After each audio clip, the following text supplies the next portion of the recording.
Morning. তোমাদের সাথে আমার একটা কথা আছে, সেটা হচ্ছে আমাদের ভারতবর্ষের প্রাচীনতম চিকিৎসা পদ্ধতি হচ্ছে আয়ুর্বেদা। এটা একটা টার্ম।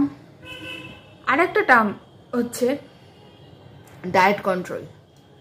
এই দুটো টার্ম না প্রচণ্ড ইম্পর্টেন্ট, প্রচণ্ড গুরুত্ব দিয়ে দেখার মতো জিনিস। এই ওয়ার্ডগুলো, এই পদ্ধতিগুলো ইউজ করছে বলে যখন তোমরা বিভিন্ন মানুষের কাছে ঠকছো উল্টোপাল্টা জিনিস কিনে, তার পরিণতি তোমার শরীরে কি হচ্ছে সেটা কালকে আমি কেস টেকিং করতে গিয়ে দেখলাম। মানুষটার লিভারটা আর কিছু নেই। করো না এগুলো। যেখান থেকে যা কিনে খাবে অবশ্যই ডাক্তারবাবুর কাছে অ্যাপ্রুভ করাও, না হলে তোমারই ক্ষতি করছো। করো না এগুলো, নিজের ক্ষতি করো না। ঠিক আছে, বাই।